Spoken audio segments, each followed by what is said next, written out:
No matter how much he moves, those fidget spinners just will not stop. Finally, he dodges one last time and decides he must shut them down. Looking at Ronan's perfect stance and sharp gaze, the man realizes the boy makes incredible battle decisions. The old master ramps it up, throwing even more attacks at him. Ronan stops his own spinners and hurls them back at the incoming ones now. His raw strength was so insane, it sliced right through those giant tree roots. With one final push, he manages to stop every single flying object nearby. Now, the old master finally steps onto the battlefield to get serious. He turns gigantic and promises to unleash all his power. Ronan better prepare. Now watch this part carefully. The master is about to reveal his true self. The master is actually Muzan, the legendary former military leader of the demons. He escaped to the human world to help monsters. Now he looks terrifying. He grows massive with skin like iron. Ronan strikes him in the chest. The attack just bounces off. It did not even have an effect. The old man says it is his turn now, hitting Ronan directly in the chest.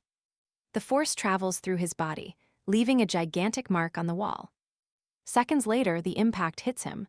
This famous attack has a delay. The blow almost knocks him unconscious, but the old man is not done. His next attack was powerful, but Ronan managed to deflect the direction.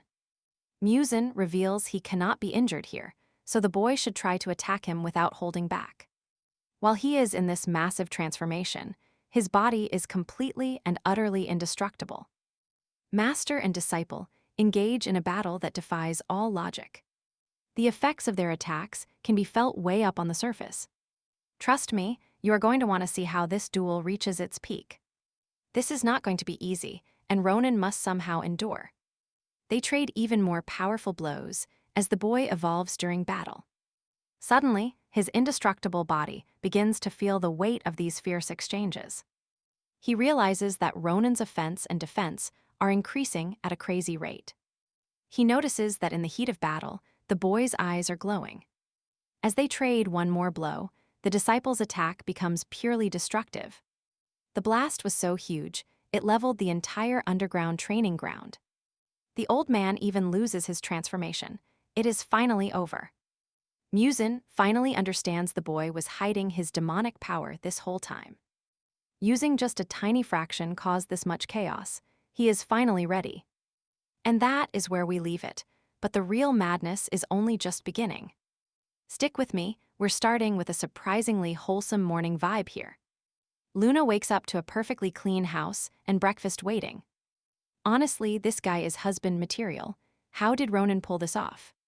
He beat her to the punch, finishing every single chore before she woke. Now the future father of her kids is literally serving her food.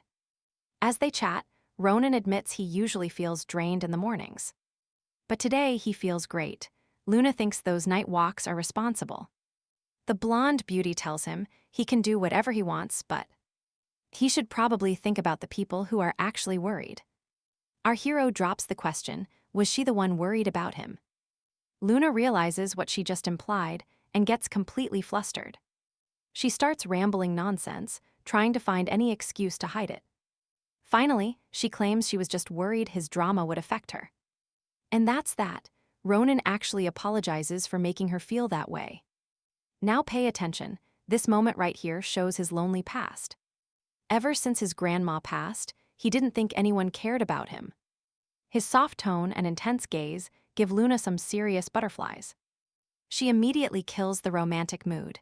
She's a warrior, not some girl. Ronan is feeling better, so she says it's time for M1. While walking, Ronan catches his reflection and starts panicking about his secret. He wonders if Luna saw his demonic mark during the school fight. He definitely transformed, so the mark must have been visible, right? Stressed out, he asks if M1 can really tell monsters apart. Luna explains that some monsters look just like regular humans. But once they use powers, their true monster form is finally revealed.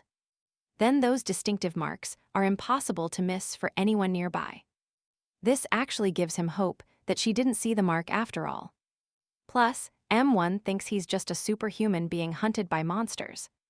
You feel that too, right? Something is still bothering him deep down. His master warned that with Sana dead, the monsters are coming for him. Seeing him so lost in thought, Luna asks what's on his mind.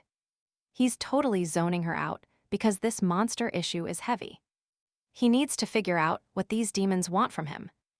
Ronan suggests a quick detour before they head over to M1 headquarters. Cut to the school, where the former bully is acting strangely friendly now. Even while trying to be nice, he still asks for lunch money. He wants snacks and smokes, but the other kids just ignore him. His reputation is completely trashed, and even his old friends are watching him. The smart kid tells him to stop acting like he's still tough.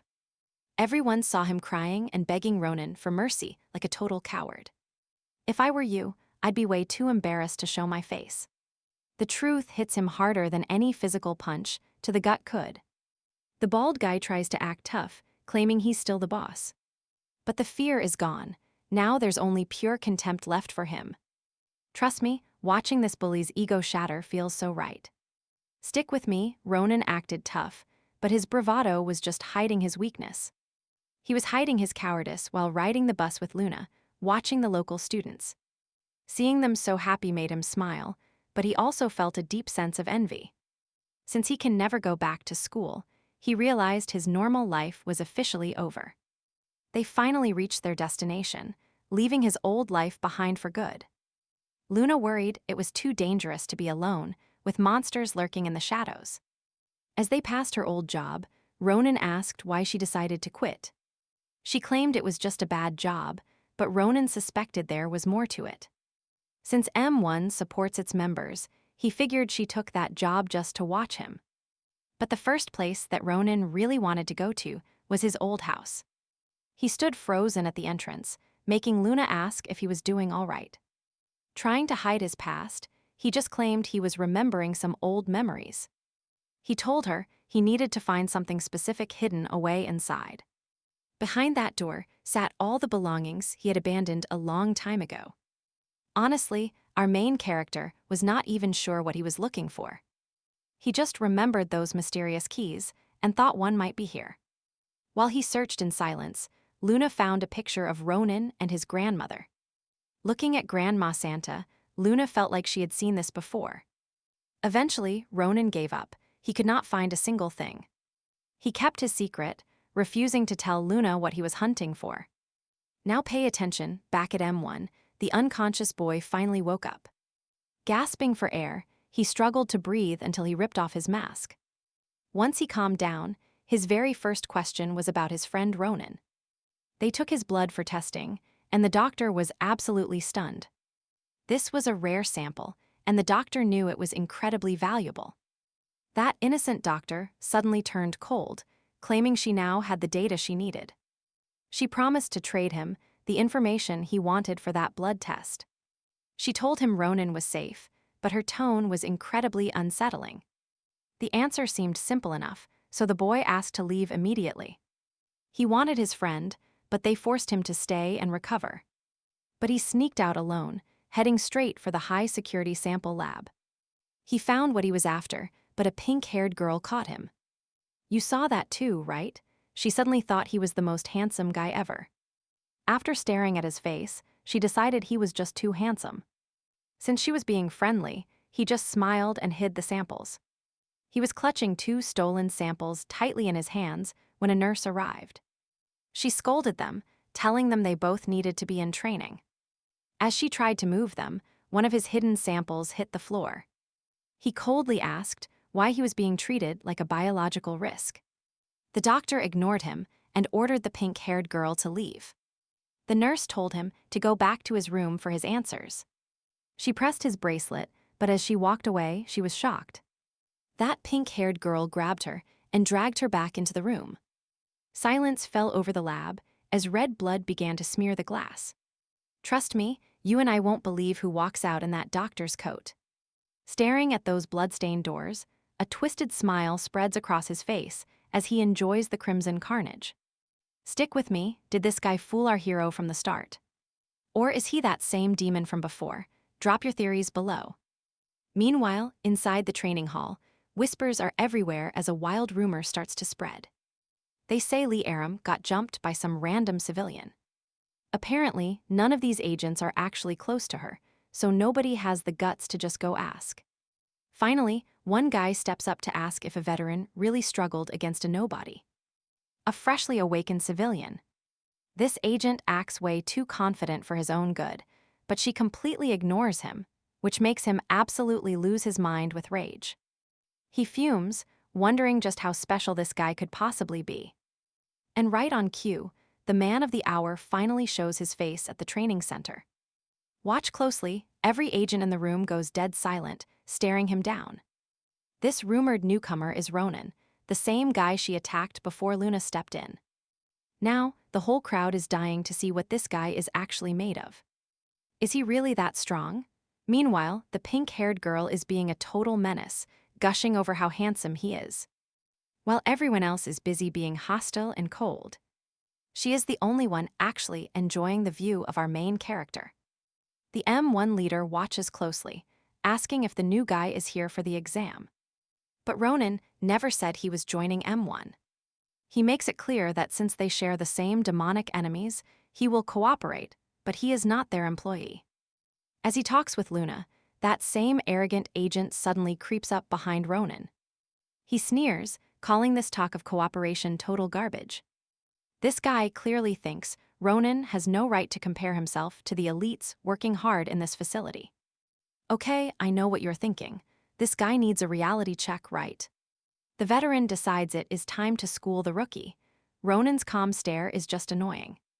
He teleports straight to the leader, asking for permission to teach this kid a lesson. The boss allows it, but only if Ronan actually agrees to the duel. Before the first punch is thrown, a staff member enters that mysterious room. Opening the door, she finds the entire area drenched in a horrific shade of red. She panics instantly, seeing a lifeless body here and a severed head over there. Back at the arena, the veteran is demanding that Ronan pick out a weapon. But Ronan just shrugs it off, saying his bare fists are more than enough. This savage attitude makes the pink-haired girl fall head over heels for him. She is literally thirsting for him now, screaming her lungs out for the new guy.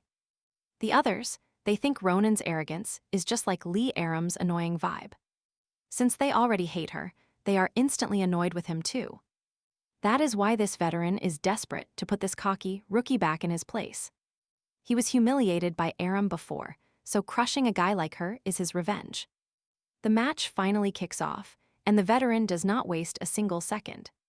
He strikes fast, teleporting behind Ronan to flex his insane speed to the crowd. He brags that he is too fast for Ronan's eyes to even track his movements. And honestly, Ronan is struggling. This guy is a blur, always staying in the shadows. He claims to be the fastest speedster in M1. After circling like a predator, he lunges for the kill from a blind spot. But then, something impossible happens. Ronan dodges and slams him like a meteor. Trust me, you and I need more. All right, you and I are about to watch Ronan drop a veteran in one hit. With one punch, he's out cold. Ronan just hopes he held back enough power. The teacher watching nearby noticed something insane. The kid actually had his eyes closed. He relied purely on hearing, a skill only the most elite combat warriors possess. Meanwhile, the pink-haired girl is already obsessed, wanting him on and off the battlefield. Lee Aram watched closely too. Ronan was actually just worried about his mark showing. He closed his eyes to focus everything on holding back his overwhelming, godlike strength.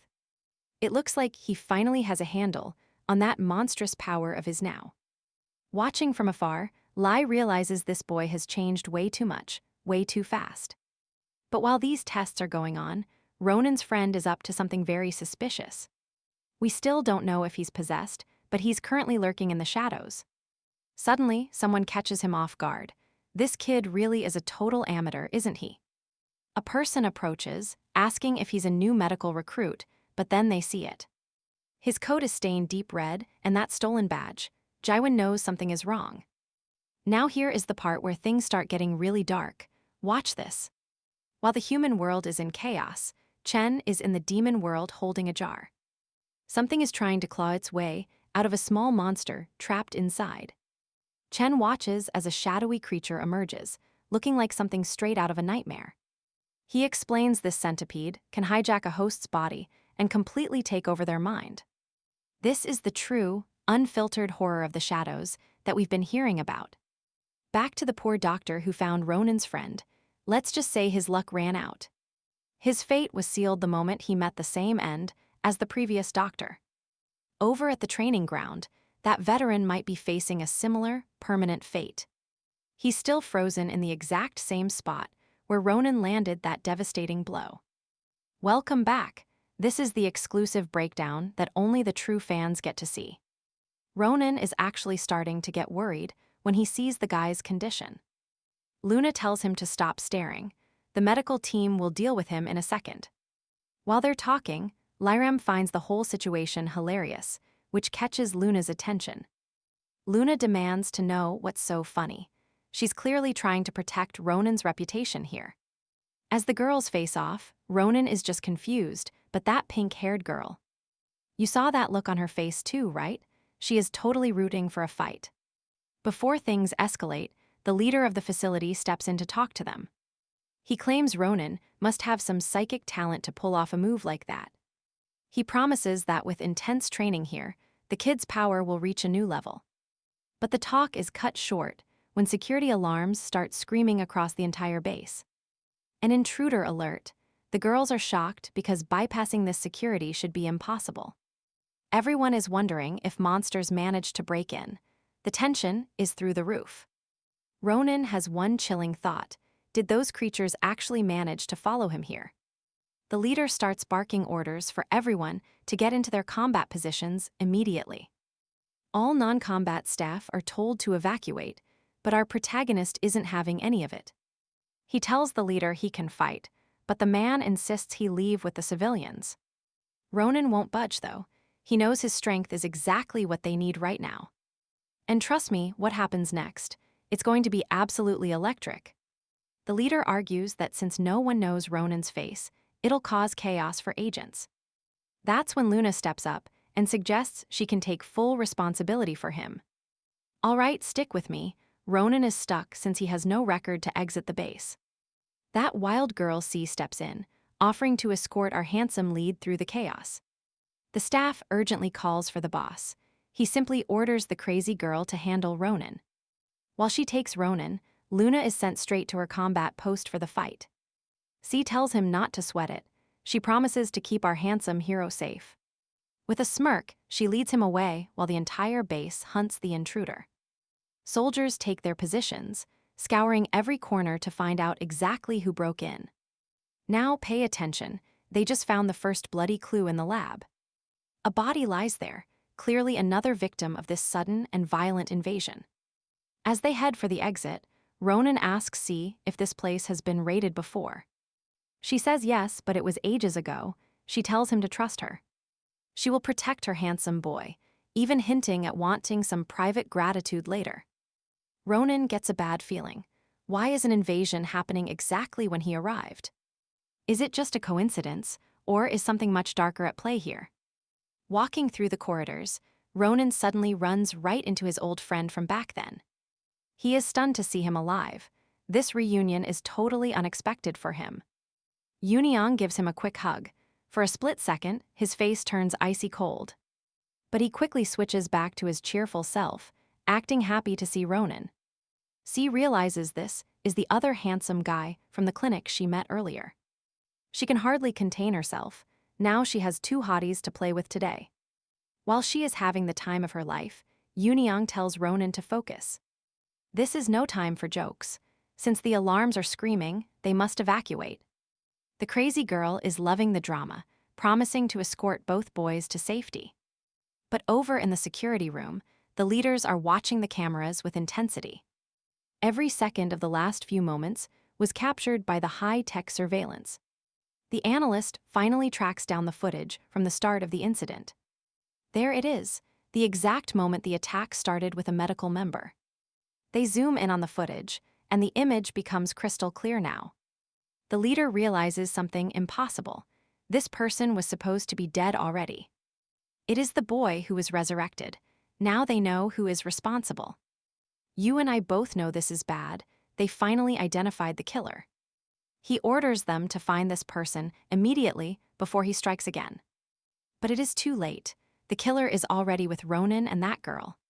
She leads them into Sector 1 security, thinking it is a safe hiding spot. She leaves to grab water, while Yoon claims that they are finally safe. Ronan isn't so sure. He was told his friend was being treated elsewhere. He never imagined that safe place would actually be here in the M1 base. Ronan asks if he is truly okay. That chest wound was supposed to be fatal. Most people would have died from that injury, but he made a full recovery. Ronan accepts the answer, just glad to see his friend alive and well. He promises that from this moment on, he will be the one to protect him. Ronan is dead serious, but Yoon suddenly asks if Ronan even has power to protect. Then the mood shifts. Yoon says that everything that happened was Ronan's fault. Those cold words leave Ronan in absolute shock, as C finally returns with water. "We are in trouble." We have no idea what else Yoon whispered. Ronan just stood there, looking completely crushed. "Stick with me here, because the lab team just found where that intruder is hiding. He is inside the security sector. The lab monitors caught him on camera right now." The boss realizes this is the exact spot where Ronan and Cadet CI are currently located. The technician zooms in on the feed, and sure enough, all three are standing together. The man behind the brutal attacks is standing right next to our heroes, acting innocent.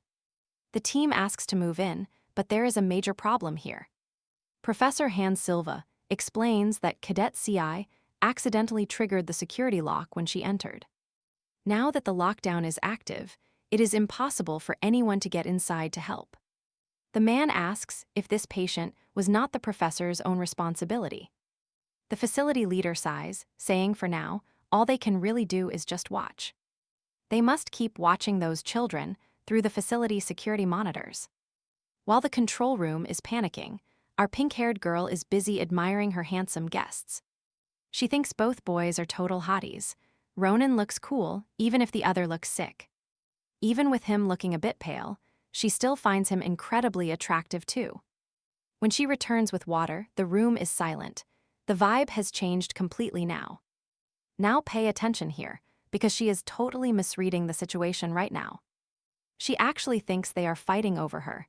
In her mind, she is just irresistible. She wonders who she should choose. Maybe the serious one. He is definitely her type.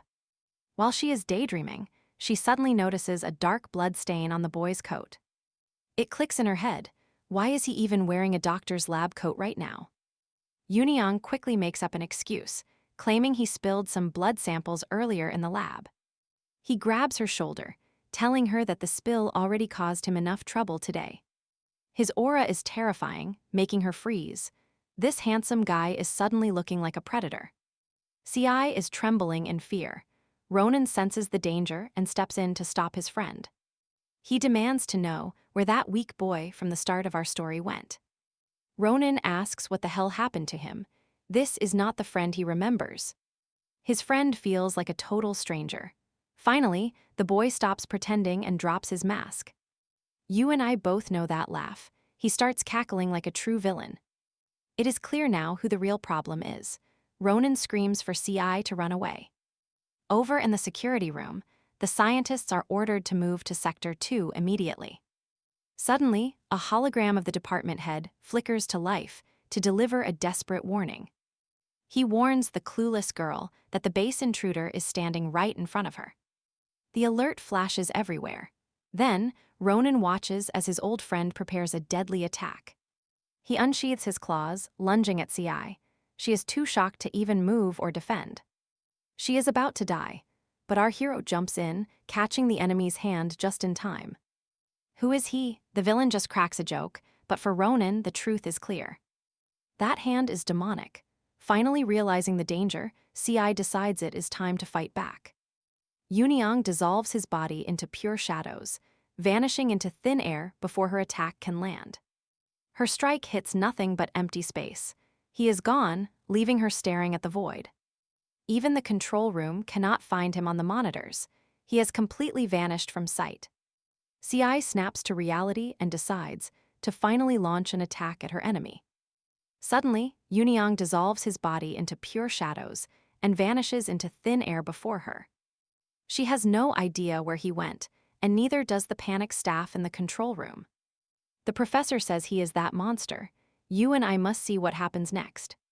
Stick with me, a school incident suggests this kid is being controlled.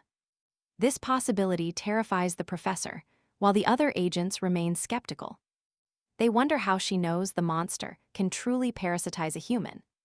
But Jae-hyuk believes it, ready to slay any monster capable of that. He'll handle it personally. Meanwhile, the woman thinks this case is special. She wants to research Yunyang, viewing him as a unique test subject. A huge mistake, but the boss thinks Ronan can dominate this creature. He has massive expectations for the boy, which shocks the woman completely. She's stunned, but she still doubts they can capture him alive. In her eyes, capturing Yunyang without killing him is simply impossible.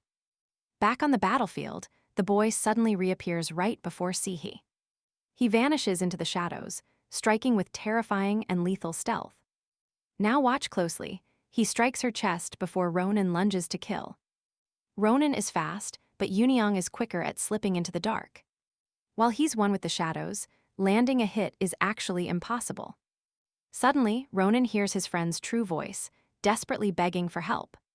The screams for help continue, fueling Ronan's rage until he sees red. Terror grips him. Is he really about to kill his best friend?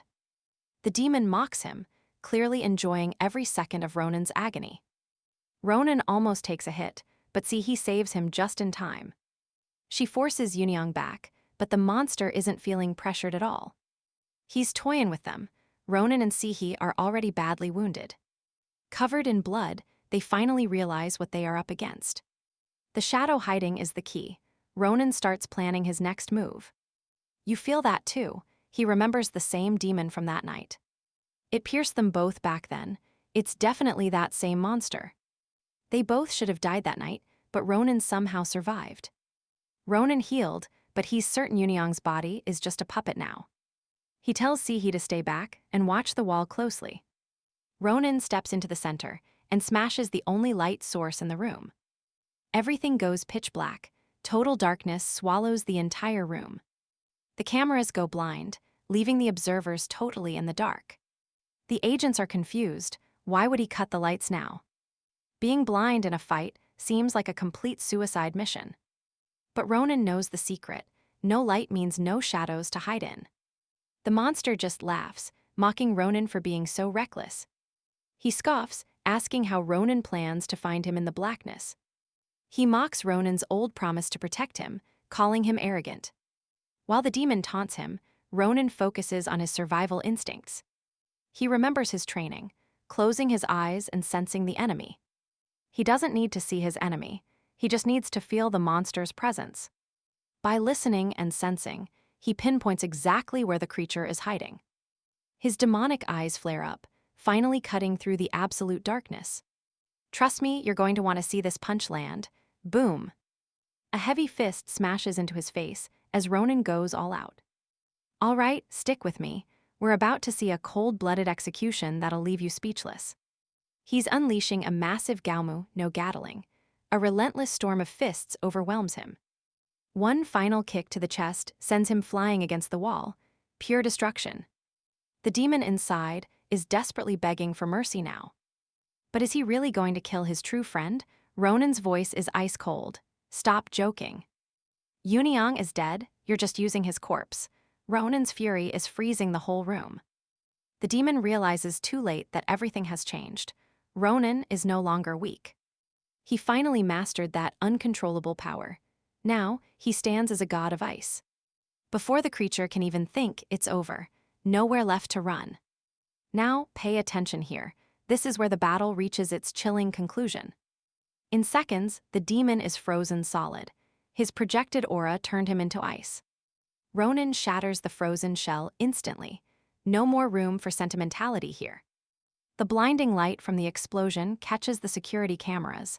The base is alert. They watch as a blue light erupts and then explodes across the entire floor. The demon that stole young Hyan's body is finally defeated. He turns into ash and vanishes forever. It's a short, heartbreaking moment. Ronan realizes his friend won't even have a proper grave now. He'll never truly rest. Life is unfair to someone who never did anything wrong. Security finally breaks into the room, but they're too late. Everything is frozen. It looks like a total winter wasteland inside. They ask if he is okay. He walks right past them. His silence is louder than any scream he could make. There's a crushing sadness in his stride as he leaves without looking back once. Later, the M1 leader calls a meeting to understand what happened in that room. The research head starts explaining. She knew the boy was already dead that day. Uniong was just a vessel. The monster possessed him after he had already passed. Demons usually turn to ash instantly. This was her big chance to study one. She thought she could finally get a sample from a possessed human, a fatal mistake. Her curiosity led to disaster. She didn't realize how dangerous this thing really was. She let her guard down because the boy seemed normal. Then, everything spiraled out. It was a trap. Why would a demon choose such a regular, unremarkable student? The agents have one big question. Why did this demon target a normal kid? The M1 leader knows the answer. It's because Uniong was Ronan's only true friend. The monster used that bond to get close. It was a calculated move to kill Ronan. You and I can see where this is going. They're all hunting for him now. But what makes Ronan so special? Why are the demons so desperate for him? As Ronan exits the base, the same thought haunts him. They're coming for him. If demons can wear anyone's face, he can never trust another human soul again. It's a lonely path. While he's walking, Lee Aram stops him with a question. Why did he hesitate to finish that thing off? To him, the question is nonsense. He doesn't answer. If she doesn't get it by now, she never will. She tells him that hesitation almost got him killed. She thinks he was weak. Ronan just keeps walking. He tells her simply that Uniong was his best friend. That's the only explanation she's getting, but Lee Aram still isn't satisfied at all. She argues it was just a demon in a dead shell. No reason for emotion. And trust me, you and I both know that some wounds never truly heal. All right, stick with me here, because this girl is seriously making me nervous and annoyed. Ronan lets go of her arm, looking like he is actually ready to snap. Suddenly, Luna drops in like an angel to stop that girl from provoking him further. She argues that even if it was a demon, it still looked like his friend. Luna is getting visibly annoyed now. How can she be so heartless to him? She is basically mocking a guy who just had to kill his own best friend. But even with that logic, Lee Aum refuses to put her massive ego aside. The arrogant girl sneers that M1 is not a place for people to get emotional. She challenges Luna directly, calling her weak if she actually agrees with Ronan's feelings. None of this drama interests our hero. He just turns around and walks away. Is he grieving for his friend, or is he just tired of all this? Over in the analysis room, they are busy breaking down footage from the battle. They realize that after the darkness, there was a flash of light, then an explosion. The tech guys compare the phenomenon to a microwave, though there was no fire. Something definitely blew up, but the details are not adding up for the researchers. One woman finds it completely backwards, that the impact site was frozen rather than burnt. Looking at the frost, the teacher realizes Ronan's ability might actually be freezing fire. She is stunned. She never expected a superhuman to possess an elemental power this high. The sheer level of control required for an ability like that is absolutely insane. Now watch this part carefully. While they are theorizing, Ronan goes to find his master. He vents about the horror of the demons, using his friend's body like a puppet. It is beyond cruel. Ronan is reaching his breaking point with this endless cycle. He is frustrated. Every time he kills a demon, a new one takes its place.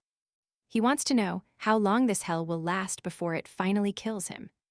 He asks his master what they really want. Does the old man know something?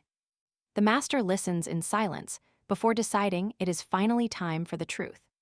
He stands up and bows deeply to the boy, leaving Ronan completely confused. The old man explains he is showing respect. As a soldier, he must honor him. He reveals Ronan is the son of Khan, the heir to the king's authority. Ronan is absolutely floored. The reality of his bloodline is more than he expected. The man explains the demon land was wiped out by fire after a devastating war. Enemy soldiers stormed the castle, while the guards fought desperately to protect the king. Let's pause here. This is where we learn the master was the king's royal guard. On the day the demon world burned to the ground, he failed his duty. It turns out the king's own younger brother was the one who started it. He could not stand the king's choice to marry a human and have a child. The brother plotted a coup to steal the throne and murder his own brother. The two siblings clashed in a battle that literally tore the demon world apart. The king was incredibly powerful, but his brother was not interested in a fair fight. He used dirty, cowardly tactics to cripple the king before the duel even began. The royal guards were overwhelmed and forced to flee the castle to survive. Muzin escaped the demon world and has been hiding among humans ever since then. That battle between the brothers was so terrifying they lost all hope. He reveals that Ronan's grandmother, Santa, was actually among those military troops. And trust me, you and I are about to see how deep this rabbit hole goes. All right, you and I are about to learn that Ronan is actually King Khan's secret son.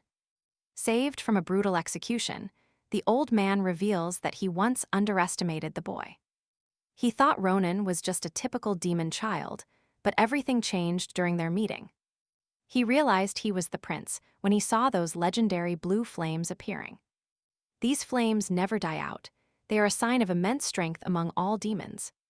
It's the symbol of the successor to the demon throne. Sana never told Ronan anything. He has no clue about it. The man continues to explain the history of the past. The usurper took the throne, and now he must eliminate any threat to his authority. He wants to kill the true heir and steal the key to the entire kingdom.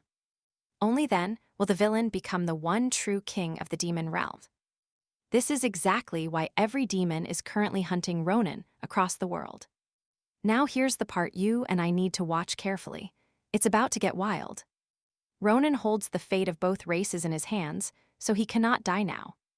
These are memories of that conversation, while our hero runs through the heavy rain. He hides his tears in the storm, knowing he needs to grow much stronger today. Flashback to that night of fire. The royal castle was being destroyed by the enemy. His human mother was lost in the demon world, clutching her son in her arms. With her husband dead, she only hoped she would be next alongside her young boy. She was ready for the end, just wanting to stay with her child until the last. Wait, we're back in the room. This author is crazy with these sudden perspective shifts. The old man continues. He says Sana wanted to delay this war for his sake. She wanted him to have a normal life before the chaos inevitably found him again. Because when they discover he's the key, he will never know a moment of peace. Muzin returned to the castle ruins, thinking everyone had already been turned into ash. He and his soldiers decided then to flee straight into the human world for safety. The king's power is the only key to opening the rift between these two dimensions. When Khan died, they hurried to pass through the portal before it closed for good. Ronan's power is also the key to opening that massive dimensional gate once more. That's the other reason the villain wants him. He wants to attack the human world. He hates humans so much. If this happens, monsters will flood onto the earth. Both the current king and his demon legions will invade our world in force. It's clear the usurper plans to cause a total extinction of the entire human race. You and I are watching him realize he's the key to the world's total destruction. The power he is trying to master is the same one that opens the gates. On the other side of the rift, demons are already watching the passage closely. The current king arrives to see why the entire dimension is shaking so much. A servant explains that the gate is resonating with the power of the hidden key. This power has only started manifesting recently, proving the prince is still very much alive. The villain knows what this means. The key has finally manifested its true power. But his servant fears the boy could actually lock the rift from the outside. If he does that, the remaining path will close and the demons are trapped. The king is fuming at this possibility.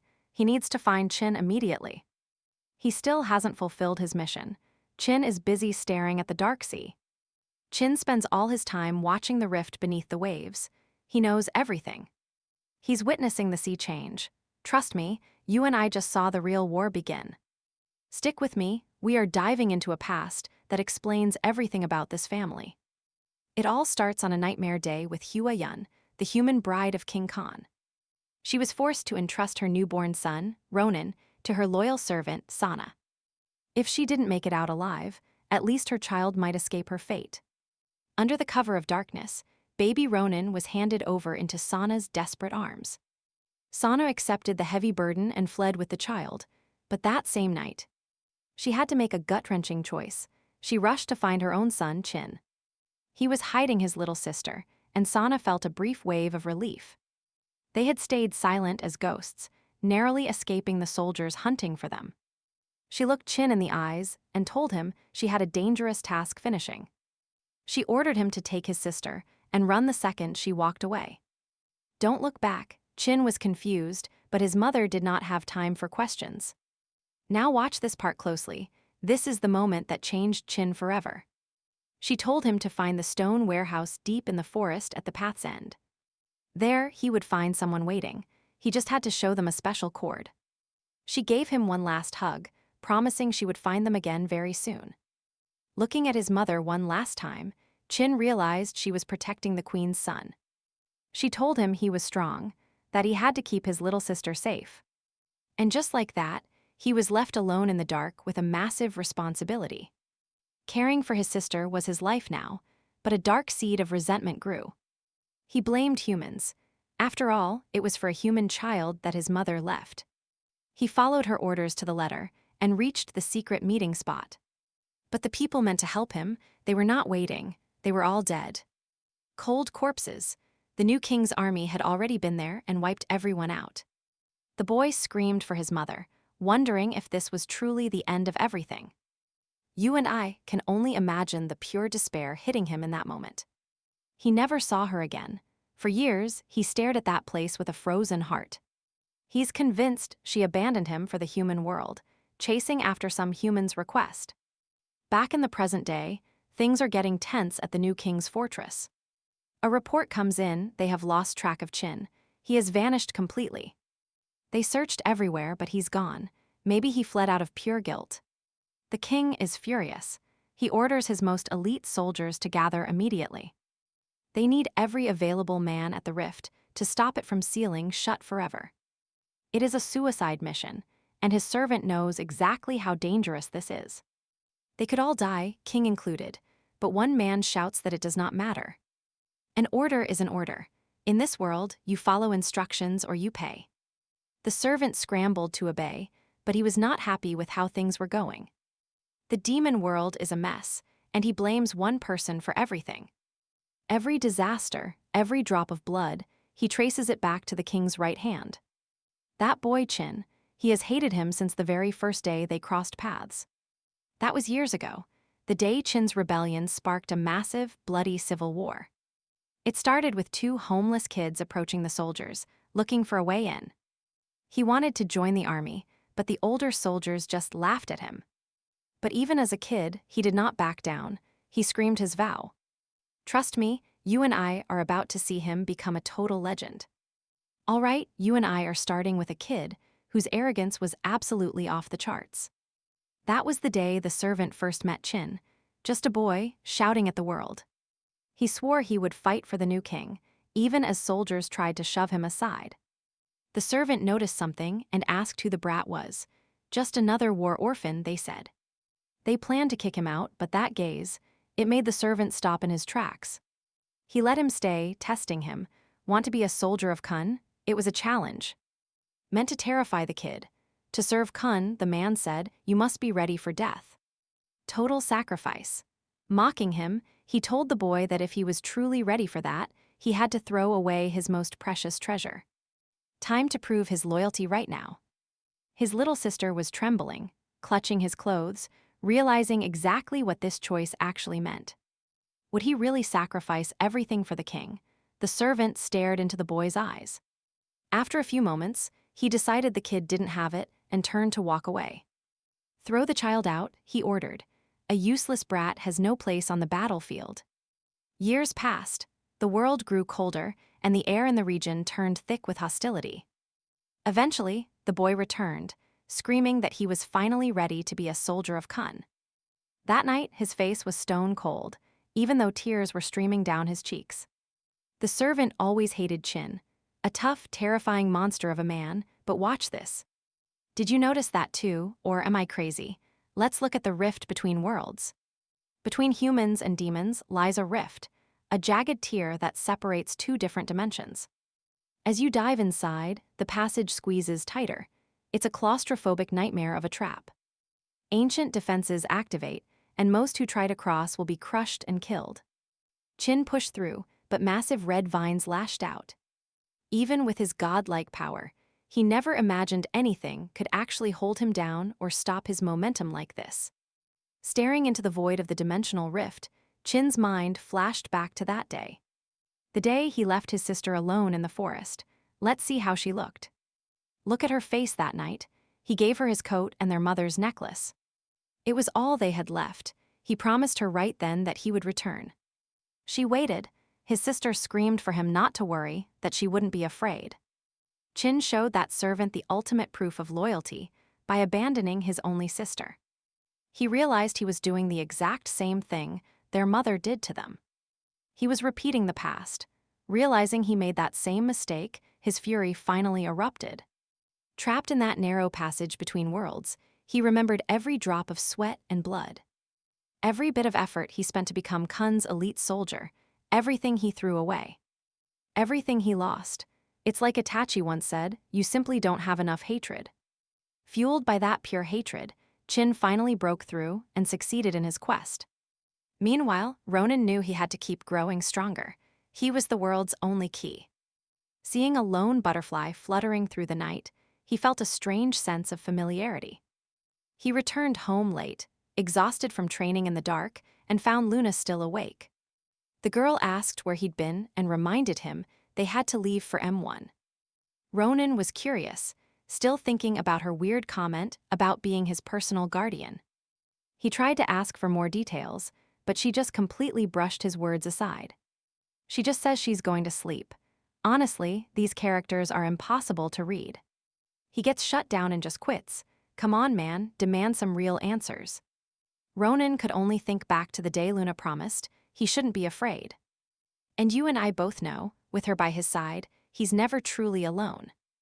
All right, let's dive back in.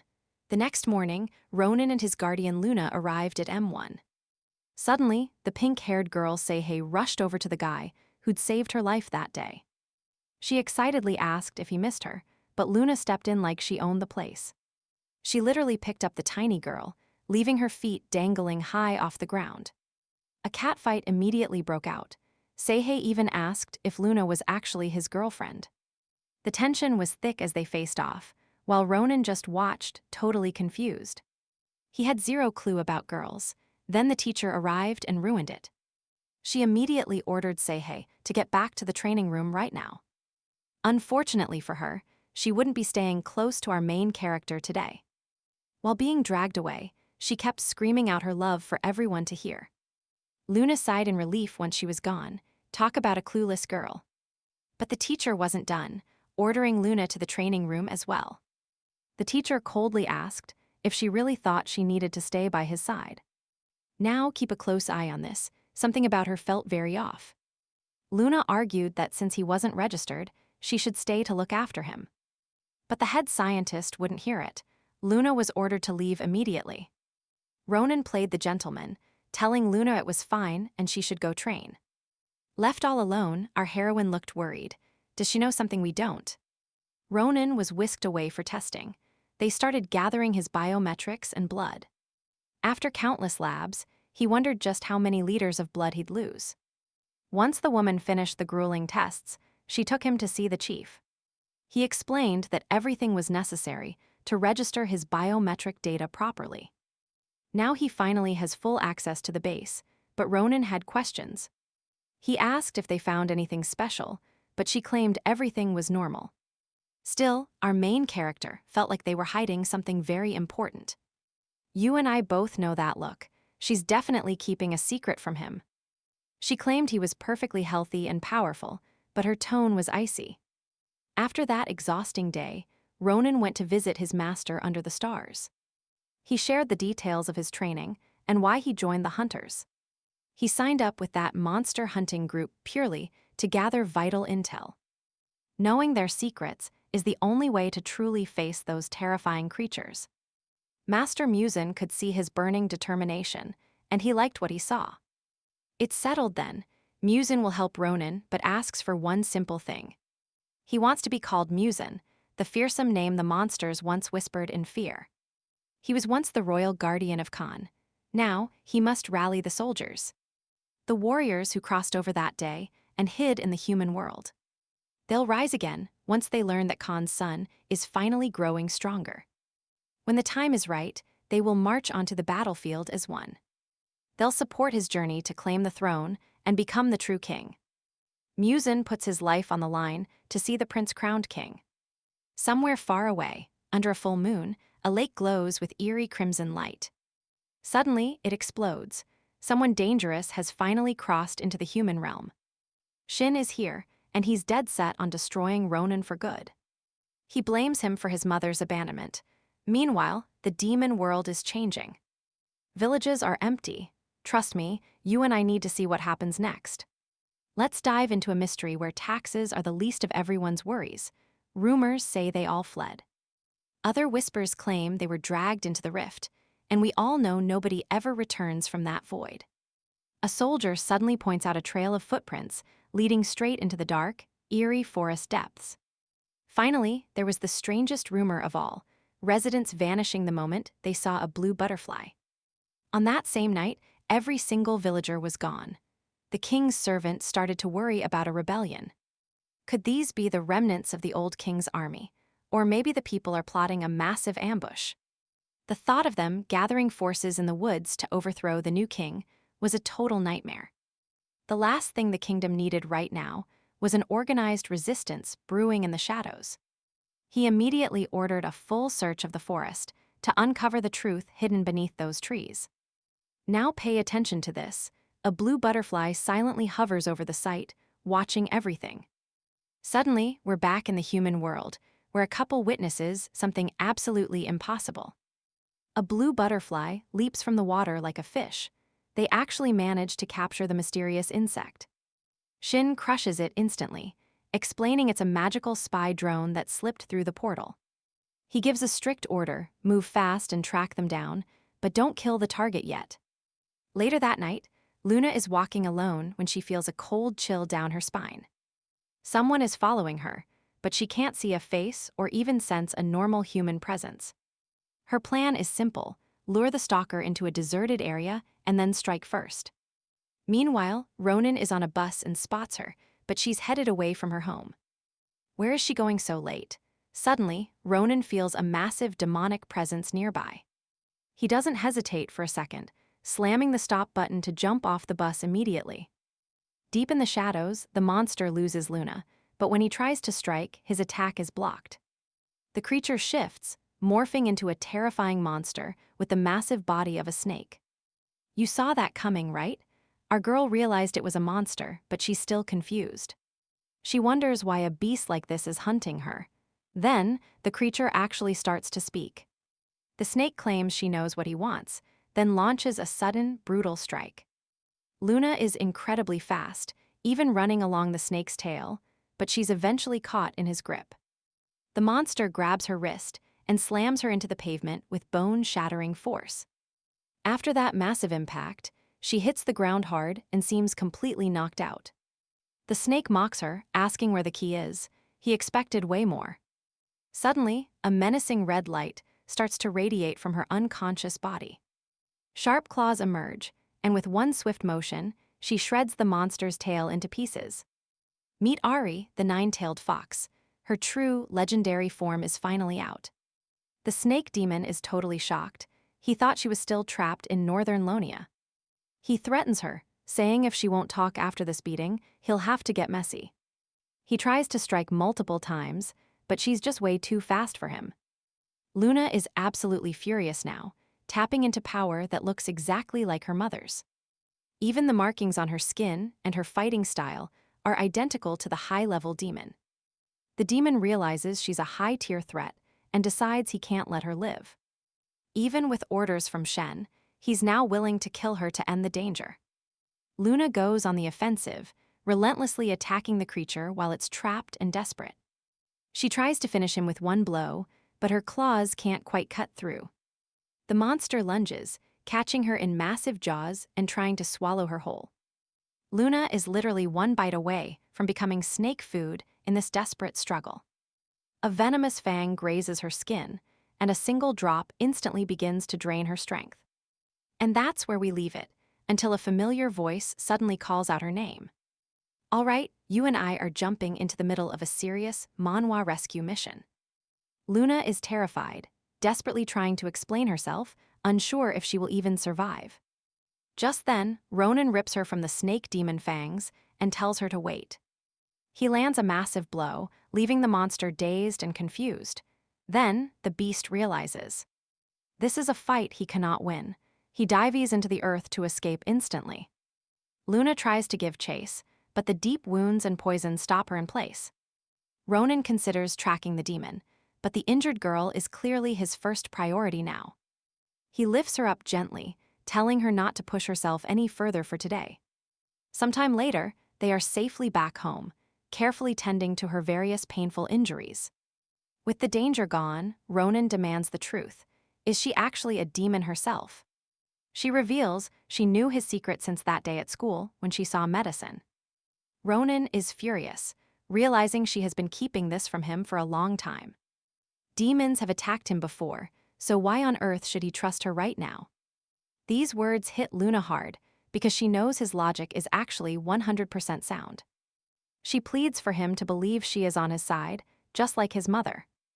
That statement confuses Ronan, and honestly, you and I are just as lost as him. Luna explains that the M1 department has been fighting demons for many generations now. Their manager, Ju, claims they protect humans, but the truth is much darker than that. The leader secretly sent elite spies into the demon realm. One was a girl named Heian. She was captured and became Khan's wife. That brave agent was actually Ronan's own mother. The queen proved humans and demons could coexist in total peace and harmony. But powerful factions saw her as a threat. Then, a hybrid child was finally born. After Ronan was born, countless assassins were sent to murder the queen immediately. Killing an elite agent was no easy task, though. Many failed to end her life. Still, the queen lived in constant fear that a stronger enemy would eventually appear. Worried she could not protect her child, she secretly formed a specialized military unit. This organization, the Blue Butterfly Group, exists solely to protect the young prince. Luna reveals she is part of this group and shows him secret surveillance footage. She has been spying on M1 because she suspects they have a hidden agenda. This specific recording is a copy of the footage from the day of the attack. They notice a huge gap in the video. There must be a secret door there. This area likely holds highly classified data regarding the queen that they need to find. Now watch this. Ronan's eyes light up with a new, intense fire of determination. He wants to storm the place now, but Luna warns they are not strong enough. However, she has a plan, an alternative way to get what they need. Meanwhile, the snake soldier returns to Shin, reporting his narrow escape. Shin realizes their secret is out, and the existence of the key is now known. But it does not matter. Finding the key is just a matter of time. Later at the training base, a pink-haired girl runs to Ronan, begging for help. She points to a monster chasing her, but it turns out to be that bully. The idiot who tried to challenge Ronan before is back and causing a scene again. He keeps chasing the girl around, while our main couple just watches the chaos unfold. They cannot help but laugh. It is a rare, happy moment for them. Luna remarks that they look like children, and she envies the innocence of the younger ones. And that is where you and I leave them today, enjoying a small, peaceful peace. All right, stick with me because even in this forced nightmare, he still keeps his head up. Luna believes destiny is set from birth. It is like everyone is born with a fixed path. Since birth, they have been destined for this. They have got no choice but to push forward. The duo heads straight for the spot where the footage cut off, seeking answers. Searching for the secret entrance, they start checking every inch of the suspicious walls.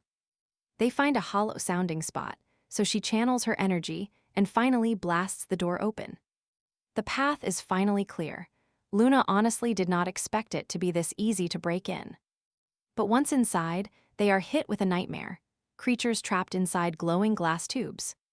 As they start digging through files, the scene shifts over to Shin. He is back at the apartment, looking through old stuff while they explore. Ronan uncovers ancient records, while Shin finds photos of his mother with Ronan. Back in the lab, our Duke finds Heian's file. She is Ronan's real mother.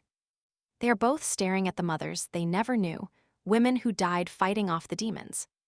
Ronan sifts through his mother's records. To him, every single detail feels brand new. Now watch closely. Just as he is reading, he feels a strange presence nearby. Luna senses it too. Someone is coming fast, and they have got nowhere to run. Thinking fast, Ronan pulls her up to hide on the ceiling before they are caught. It is the director of the M1. He walks right underneath them and grabs a book. As he starts reading, our duo is stuck inside the cramped ventilation duct. Squeezed together in the dark, they are watching his every move from inches away. The tension is thick as they wait. Finally, the director finishes up and leaves. Once the coast is clear, Ronan whispers the news directly into Luna's ear. Luna is totally flustered. They are still incredibly close, staring into each other's eyes. "You and I see that vibe, right?" Ronan starts leaning in slow. Luna braces for a kiss, closing her eyes as she tries to back away. But Ronan just wanted to fix her hair.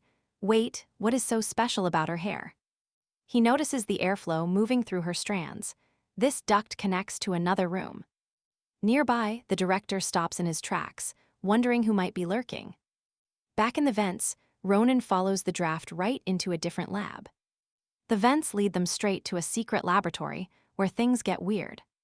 Professor Lurin is inside, questioning a girl about some mysterious new dosage.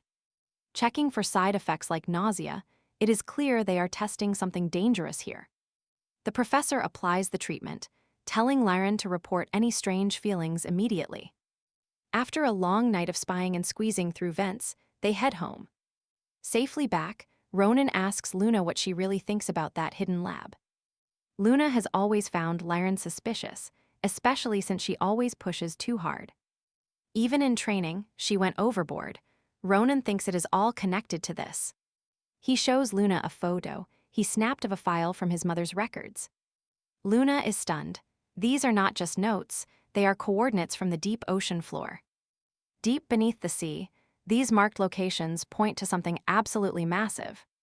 They suspect it is a direct route into the demon world, a portal once used before. It is the same gate that an old exploration team used to cross over once. Luna wonders if they are training Lan to repeat the same mistake his mother made. Ronan agrees. Meanwhile, Shin is back at the flat, acting more than a little shady. He rips Ronan out of the family photo. Wild, right? Let us see what Shin's really planning. All right, you and I are diving into a world where shadows hide deadly secrets. This building should be deserted, but security is tight. Are you just some homeless guy? The worker looks up, amazed by how tall the intruder is. Poor guy.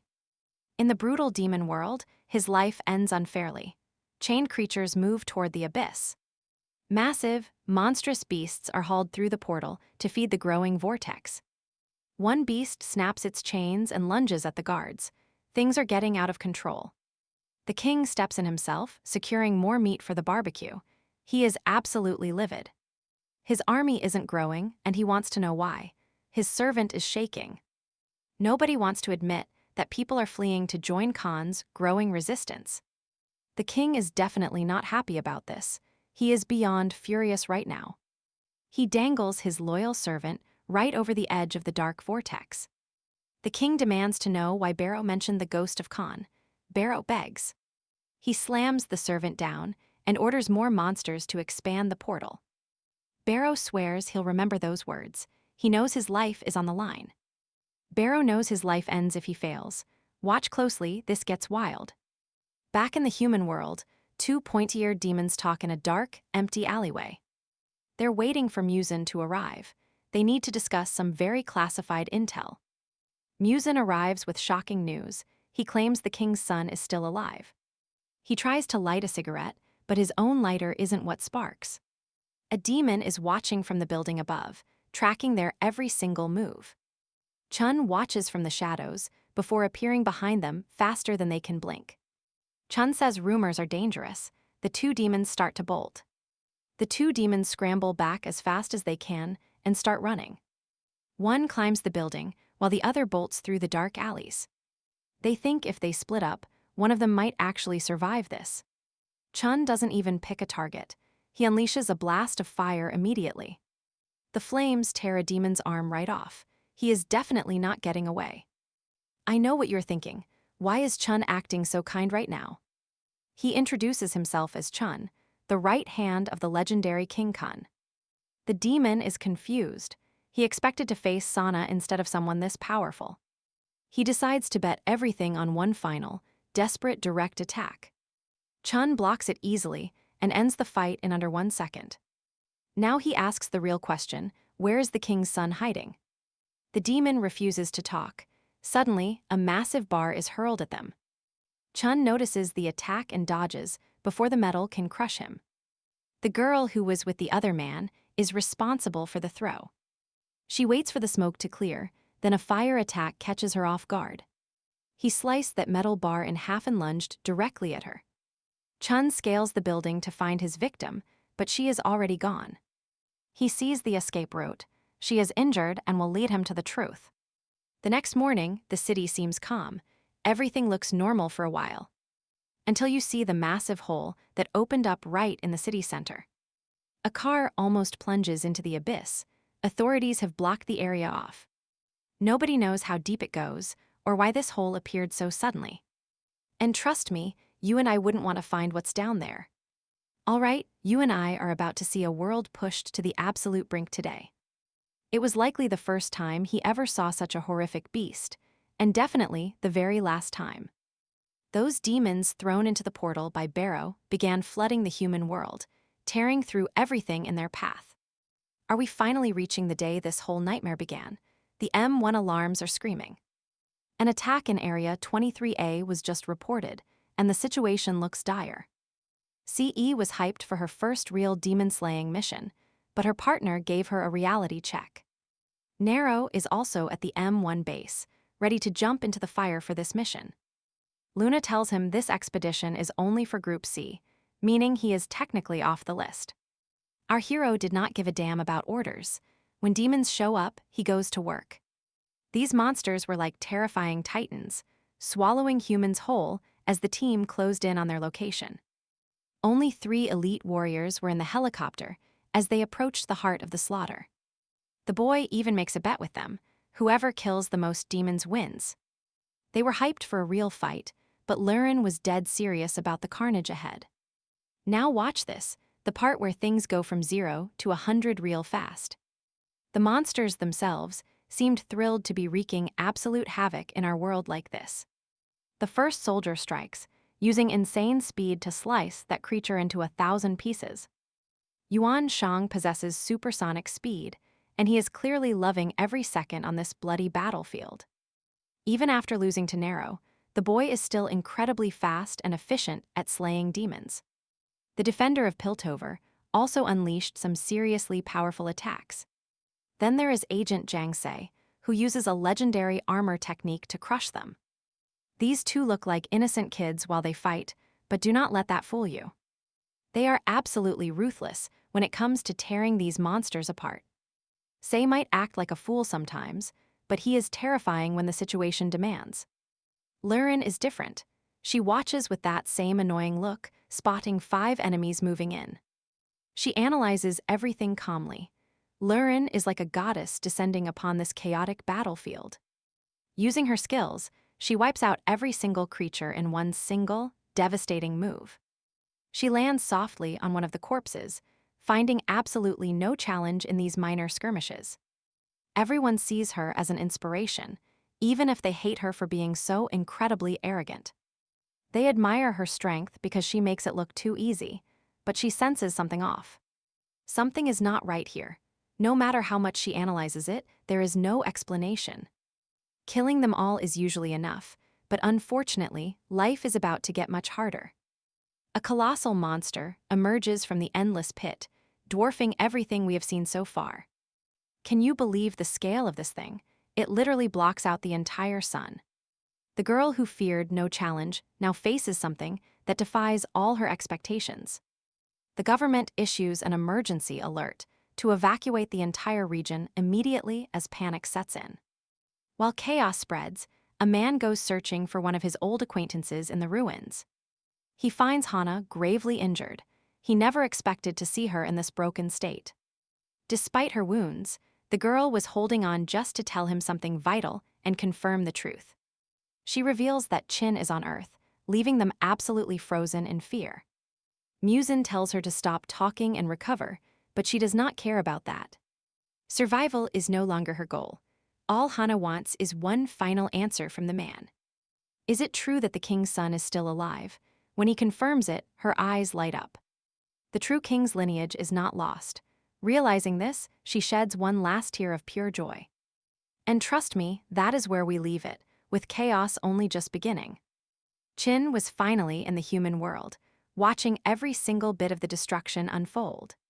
Stick with me, we're about to witness some serious resentment exploding on this battlefield. This massive monster is just too much. Lee Aaron is pushing her limits to hold it. If this beast escapes, the city is toast and the entire mission will be a failure. Unfortunately, it looks like surviving this encounter isn't in the cards for them either. Just as Lee Aaron was about to become a monster's lunch, her hated rival saves her. Ronan is way stronger than she imagined, taking down that huge monster in one hit. As the creature turns to ash, the other agents can't believe what they're seeing. C rushes in to hug her hero, while another guy claims it's just beginner's luck. Lee Aaron just stays silent. Luna tries to help her up since things are still dangerous. But the girl refuses any help. Typical Aaron, Luna realizes that talking to her is useless. She storms off the battlefield in a total rage as the wounded are being evacuated. So many innocent people were hurt. Looking at them, Ronan feels it's partly his fault. Luna suggests they head back to M1's base, but Ronan knows the truth. He tells his partner this isn't over. This was just the start of the attack. Later on, Muzin meets with his allies to reveal that Chin has finally returned. Everyone needs to understand that he is the right hand of the current Demon King. Chin is legendary for being the absolute strongest fighter in the entire Demon Kingdom. Muzin warns them not to be fooled. It's been decades since the last bloody war. He remembers the burned bodies and the hellish vision of war consuming every single life. Watch closely, because that same hell is about to be unleashed on Earth once again. The cave opens up, and the old king's warrior emerges for a brand new battle.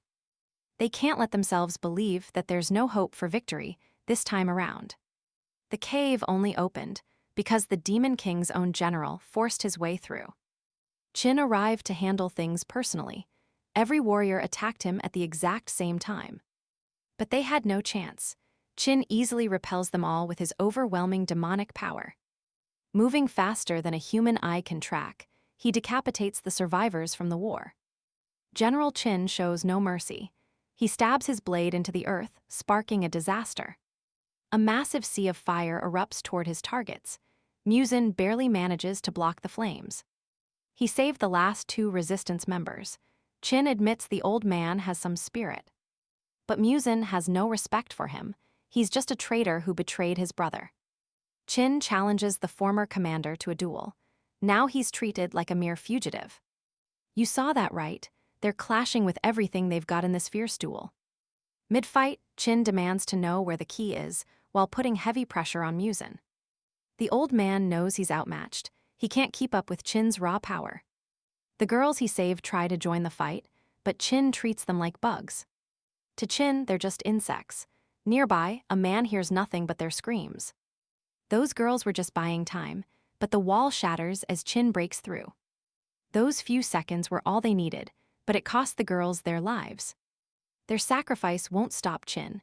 He's still determined to find that man no matter what. He enters the city and walks right through the crowds of unsuspecting civilians. Everyone assumes this strange guy is just an actor dressed up for a movie. They think it's just some sci-fi production, totally unaware of the actual danger. He passes by them effortlessly. Chin has been a terrifying force since his youth. The public is completely clueless about the darkness walking right next to them. Trust me, you and I are about to see the terror Chin's been since childhood. All right, you and I are about to see what pure hatred really looks like. One unlucky young man becomes the first victim, literally split in two. Doing this is pure relief for Chin. He hunts and destroys the city. The old man flees at top speed, leaving his final companions behind. These were the young ones he promised to protect. Now they were sacrificed just so he could escape. Like his past, his path is stained with blood. Nothing has changed. Chin is hunting for Ronan right now. The old man must ensure the prince stays safe. Musa knows Chin is killing people just to lure him. But to protect the king, he cannot reveal his position. Too many important lives have already been lost. Can he watch more innocents pay the ultimate price? Chin has no pity. His mother abandoned him for humans. His childhood was hell, and he wants payback. A young kid hiding under a truck is next. Watch closely. You and I knew he couldn't let more blood stain his path. Why did he wait? Was it only his demon friends that mattered? He returned and attacked Chin, calling him a pathetic coward.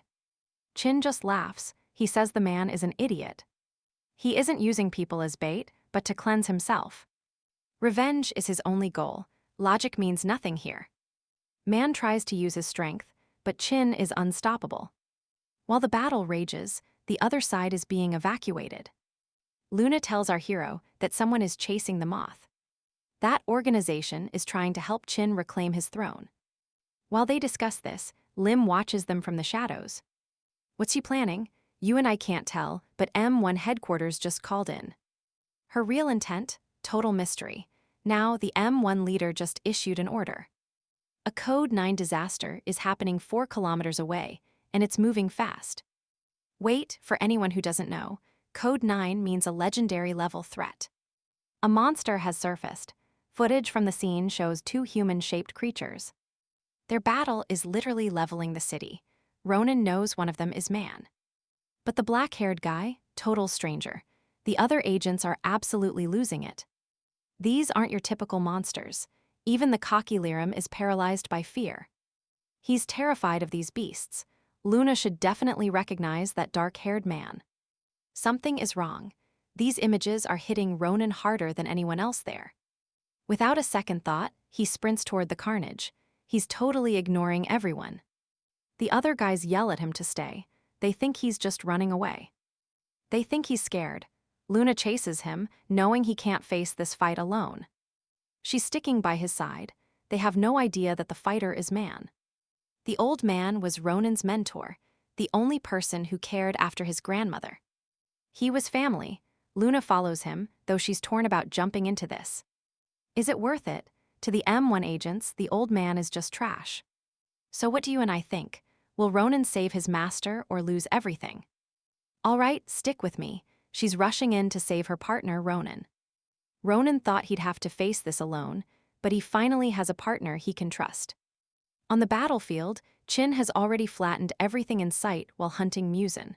The right hand says he's not bad. But there's nothing his blade can't slice through, as his demonic eyes flare with pure hate. He is moving so fast that the old man can't even track his deadly movements anymore. He simply cannot react fast enough. He is forced to rely on his defense for survival. His skin is supposedly harder than diamond, but even that isn't enough to save his arm. With one clean stroke of that black blade, Chin shreds the old man's arm into pieces. Chin is clearly getting annoyed. This man sacrificed so many lives just to keep hope alive. He believed the true king's bloodline would return, but now that dream is about to vanish. The sheer heat from that strike melted his arm, leaving a wound that refuses to close. Someone wielding this kind of overwhelming power can literally turn anything in this world to dust. Chin issues a chilling warning that the light is next. He won't stop until he's finished. The old man gathers his strength. He knows he can't win, but maybe he can wear him down. Watch this closely. The old man gathers his strength to wear Chin down. Hubris might be this kid's downfall. He roars that this fight only ends when one of their heads rolls on the ground. His massive attack forces Chin to actually block. The boy stops the strike, but it's not easy. He realizes this old man's power is like a typhoon. It's a shame he has to hold back. He is trying to save the local people, but Chin is closing in to take his leg. To his surprise, the old man still has the motivation to keep this fight going. As Chin steps forward, energy-charged stakes erupt violently from the scorched earth below. For a moment, he actually had hope, until he realized his leg and his stakes were gone. Chin stood right behind him, having followed through on his threat without breaking a sweat. The power of this youth has completely eclipsed the legends of the past. The kid recognizes his skill, but now it's time to pay for betraying the demon race. The price for that betrayal is his life. He knows his struggle was all in vain. The old man accepts his fate without hesitation. He's ready for the end. Recognizing his worth, Chin promises to make his death quick and painless. Chin shows respect, but Muzin calls him a wretch who trampled on thousands of lives. Does a murderer like him really think he has the right to speak for their race? Suddenly, Chin senses a shift. Is this some secret ability the old man was hiding? No, this energy is different. You and I can feel something massive approaching the battlefield. Before Chin can even process the threat, a massive force hits his face like a meteor. Ronan's counterattack looked like a legendary energy blast. He was radiating pure fury. Seeing the boy, the old man remembers King Khan, who said a king must protect his own. A true ruler must be able to defend his followers, to deserve being served at all. At that moment, looking at Ronan's back, he saw the image of his true sovereign. Seeing his king in the boy, a single tear finally rolls down the man's weary face. Ronan is here to end this demon and protect his master at any cost. Luna introduces herself as part of the Blue Butterfly group coming to his aid. She warns that M1 agents are arriving soon to destroy everything in their path. Luna is desperate to get him out, but something suddenly catches her eye. Chin is back. Trust me, you and I are about to see a real monster. The attack destroyed his clothes, but his body remains completely untouched. He looks at them with eyes that say this battle is far from over. All right, you and I are watching Ronan face a monster unlike any other. He was different from any creature. That sword was dangerous and his power was massive. Chin finally found his target. This human boy was the key to all his deep-seated hatred. But Ronan felt that same rage toward demons for taking everything he ever loved. He could never forgive them for the sacrifice his poor grandmother had to make. Just as they were about to clash, Luna suddenly stepped onto the battlefield. Shock hit them both as Luna shifted right into her terrifying demon form. She told Ronan to let her handle Chin, but he refused, calling it too dangerous. Luna wouldn't back down. With M1 arriving, Muzin had to be moved now. She demanded Ronan take him away while she held the line against this monster. He finally agreed, thanking her and begging her to stay safe until he got back. Now pay attention. Luna might have a secret reason for acting this way. Seeing her face sent Chin into a spiral, bringing back shadows of a dark past. Years ago, he abandoned the only family he had left, fueling his nightmares. In his desperate search for power to get revenge on humanity, he lost everything. He had left behind his little sister, Rim, a name that made Luna freeze. She demanded to know how he knew that name, but Chin just stood there. His silence made her snap. She lunged forward, screaming for the truth. Chin couldn't even block. She poured every ounce of her strength into the blow. She slammed him into the dirt with a bone-shattering crash, then spun midair. Her kick landed with zero mercy, keeping him pinned and unable to move. Gripping his throat, a single tear fell as she demanded the answer once more. He whispered the name Rim, but she screamed back that her name was Luna. He looked exhausted, claiming all his pain was endured just for her sake. How could she be standing here alive? He was certain his sister had died. As this family reunion unfolded, the M1 squad reached the flaming battlefield. They were facing a super demon, and Lee Aaron was ready for her redemption. The rest of the crew was paralyzed by the pure chaos and destruction. The inferno was worse than any explosion. She barked orders to focus up. Her vibe changed instantly. Even the cockiest agent knew one mistake meant death. Stick with me here, as the agents panic. Ronan is fighting his own battle. He struggled to carry the old man, but Misen's body was getting lighter. He was turning to ash, just like every demon does when their time ends. Ronan wept, wishing Misen could hold on just a few more seconds. He lost his family and his best friend. Now his master was leaving too. Misen's final lesson: the living must carry the dreams of those who fall. He told Ronan that he held the power to truly change the future. Misen said it was an honor to know him before fading into the wind. As Ronan carried that grief, Luna stood tall against her own brother. Her doubt vanished as she declared herself the protector of the mixed blood king. But Chen was determined to crush anyone standing in his path to victory. Luna spat that he was a coward for not finishing her years ago. She delivered a fierce strike to his face and broke away, eyes blazing. Finding her brother changed nothing. She wouldn't show a single ounce of weakness. And that is where we leave it. You and I just witnessed a family bond break. You and I are diving into a clash where choices carry a deadly price. Those butterflies saved her, but Chen stays silent as his path turns bloody. It's clear his journey is solitary now, leaving absolutely no one left alive. Not even Aram. Suddenly, a figure with a freezing aura finally appears here. Luna didn't expect him back so soon, and his face says it all. Misen is dead. Now Ronan stands before Chen with a fury absolutely limitless. Ronan vows to end him now, but Chen is ready to kill too. All right, watch this. The legendary battle we've been waiting for finally begins now. Their sheer power levels everything and turns the entire city into a graveyard. Chen smashes through solid structures as if they were made of cheap plastic. That freezing aura is terrifying, but the demon general is still holding firm. Even after a hit from true demon blood, his fire pierces the ice. Hatred burns hotter than legendary blood, fueling every single one of his strikes. It's a gamble whether Ronan's skills can overcome that deep, burning malice. Luna watches in awe, believing Ronan's power outclasses every other demon here. Ronan has the raw strength, but Chen counters with his elite combat techniques. The demon general might win, so Luna knows she must act right now. Doubt clouds her mind. Is Chen really the one who needs to be stopped? She slaps her face to snap out of it. Focus, fight for the king. Chen is conducting this fight with a cold, mechanical, and deadly precision now.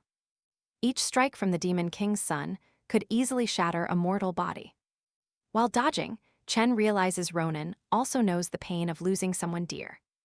Life is never fair, and you and I both know that very well.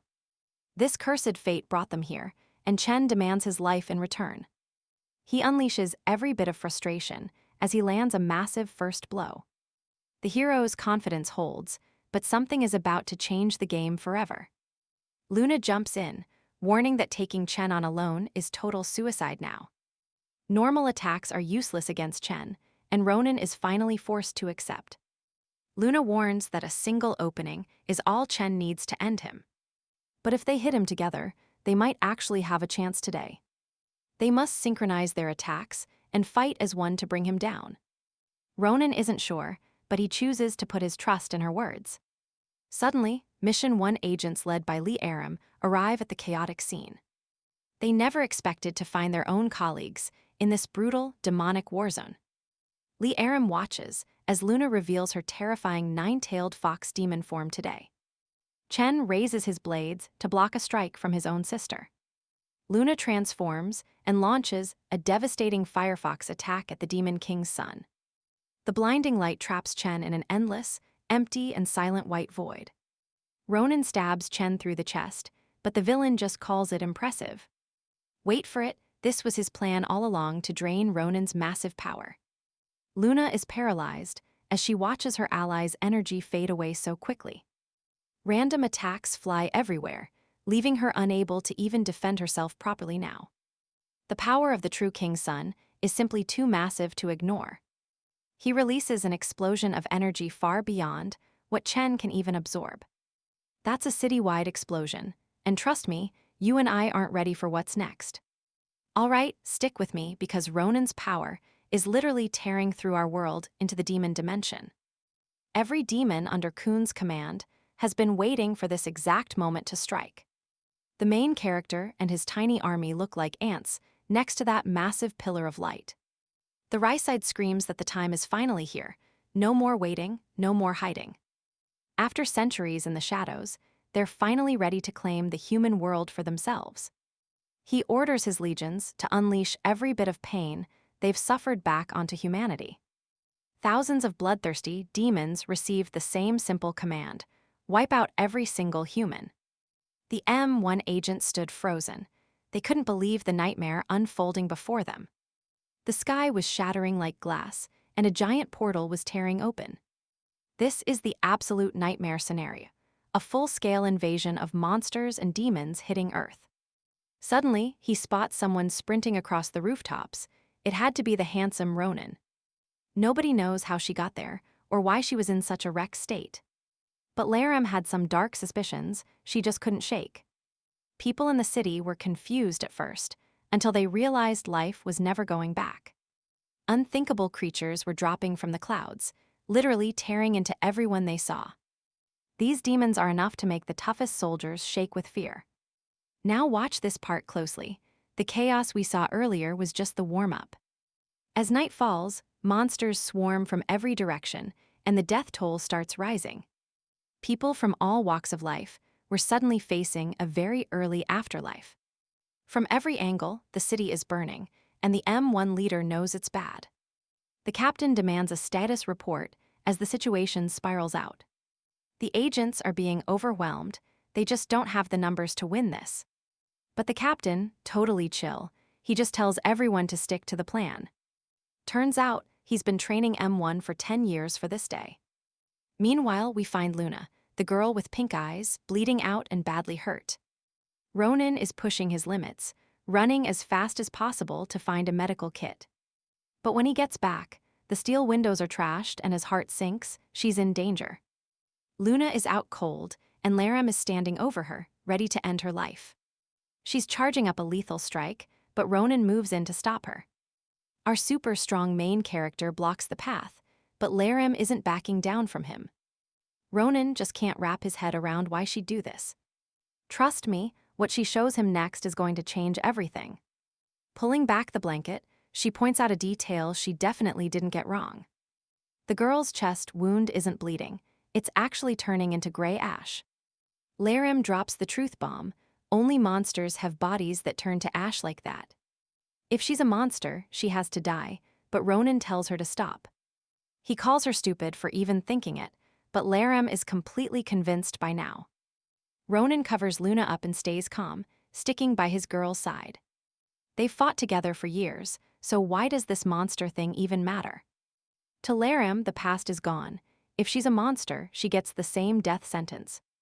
Ronan cuts her off, letting a terrifyingly cold aura explode from his body. Our protagonist makes it crystal clear: he's not exactly human either. Monsters want him dead, and if humans become his enemies too, he'll have no choice. With eyes like ice, he admits he's not sure which side he'll fight for. You and I can definitely feel that chill now. All right, you and I are about to see Ronan turn the room freezing cold. He wants her decision. Are they enemies, or can they work this out together? Hearing that the city was being destroyed over the radio, the girl called a truce. His identity didn't matter. If they were on the same side, they were allies. That applied to Luna, too. Ronan stayed to take care of his girl's wounds. Our hero did everything he could to help. Now, it was up to her. Ronan then donned his clothes from Chapter 1 and went out to fight. The regular M1 agents couldn't handle the monsters, but the elite agents could. CIA was celebrating her strength, but her partner's ugliness totally killed her vibe. The two of them continued destroying the demons together as a team. Meanwhile, Lyram returned to the battlefield. She was the most powerful agent, and could eliminate dozens of them at once. Her motivation was incredible. She wasn't going to let a single monster stand. Now pay attention, because no matter how strong she is, things get dangerous fast. While defeating dozens of creatures, she was surprised by a demon wanting to eat her. Her arm was bitten, and the force rendered her completely unable to react. Suddenly, another hand destroyed the beast. Ronan had saved the girl once again. This was happening a lot lately. Our protagonist was being absolutely relentless. Lyram saw him in combat once more. Every monster around was defeated instantly. He wanted to know where Chen was. His face made his intentions clear. Lyram felt that chill again. She reported no sightings of him attacking anywhere. He must be hiding. The girl says if he waits a minute, she can join him. But the pain is too much to bear. Lyram needs to return to the base. Something was strange, though. Her wound was releasing ashes just like Luna's. I know what you're thinking. Chen is just watching the city burn through the portal. One of his servants came to report the situation to him. The humans were being crushed like insects. Total chaos in every direction. His subordinate said Chen found the key, and the Demon King would reward him. The news was good, but mentioning the blue moth message made Chen tense. The subordinate didn't notice, and revealed they almost eliminated the girl earlier. Chen then grabbed the monster by the neck and said it would be painless. The snake monster's head was separated from its body. This guy needs a psychologist. Look at his crazy face. Lyram returned to M1 and was finally treated. Her wound was completely healed. The doctor commented that this was really strange. A person shouldn't heal like that, but it was a relief it was possible. This strange recovery shouldn't be possible, yet the doctor was relieved to see it happen. Lyram, on the other hand, wasn't happy and snatched the syringe from the doctor. She demanded to know what it was. The doctor was caught off guard. The doctor questioned why the agent was doing this, but Lyram just ignored her. Lyram just wanted to know what it was. This worried the doctor deeply. Lyram threw her against the wall and questioned the woman directly for answers. The doctor said it was just painkillers. Lyram threatened to inject the woman. The woman tried to resist, making it clear it wasn't just simple painkillers. She finally admitted it was monster DNA. Trust me, this changes everything. Not long ago, she was ready for anything but not this. Wait for it, imagine killing Luna for being a monster, only to find you're one too. The doctor defended her sick work, claiming it was just to help humanity survive demon threats. But Lyram felt totally betrayed. Every single word out of her mouth felt like poison. Her pure hatred for demons had fueled her entire life, but it was all a lie. She realized these people had turned her into the very monster she spent years trying to kill. Then, the doctor led Lyram deep into the lab, an ultra-secret zone forbidden to agents. Lyram didn't care about excuses. She just wanted to see the truth of these experiments. Inside the hidden facility, rows of tubes held living monsters of every shape and terrifying size. The doctor was glowing with pride, showing off her collection like it was some twisted museum. She admitted capturing these beasts alive was hard, but they were her most valuable treasures now. With these creatures, she could finally engineer a new race, human, but much stronger. Despite her genius, the doctor chose her words poorly. She had no idea what was coming. Lyram was suddenly fueled by a new, dark motivation she had never felt in her life. The doctor was human, sure, but she deserved to share the exact same fate as the demons. It was all just a massive, disgusting lie. They manipulated her power for far too long. That control ended today. She wasn't going to be anyone's puppet ever again. Period. Now watch this. Instead of attacking, she frees every single monster the doctor was so proud of. If she loved her collection so much, she could finally be a real part of it. The woman was grabbed by the neck. Her own experiments were ready to see how she tasted. They wanted to see her get torn apart, and Lyram just watched it happen. The doctor begged, screaming that Lyram couldn't let a human get eaten by monsters. Unfortunately for the doctor, those desperate pleas didn't mean a single thing anymore. Her star test subject just stood there, watching her final moments before turning away. The woman screamed for help in pure despair, but no one was coming to save her. The lab doors sealed shut, and the demon's jaws finished the job. A dark, brutal end. You and I finally see Luna open her eyes, and thankfully, she's actually doing fine. To her shock, the one girl who hated her most was actually waiting for her to wake. Luna was confused. Was she here to finish the job and kill her right now? For the first time, Lyram spoke like a normal human. No more cold anger or threats. Doubts raced through Luna's mind. She finally asked if Lyram was there to eliminate her. The girl shot back, asking why she'd treat her wounds just to kill her later. How could Luna trust her now? Lyram got straight to the point about their only hope. Ronan was the only one who could fix this mess, but he'd only fight if Luna survived. She was staying close, because Ronan was the shield they both needed to make it out. Out on the battlefield, the agents were losing. Total defeat was coming fast. Finally, the one man who could change the fate of the entire world arrived on scene. Ronan charged in, obliterating everything in his path. He fought like an absolute beast. Our hero didn't understand why this was happening, or why they were even hunting him down. Trust me, if it takes killing every demon to win, he'll finish it.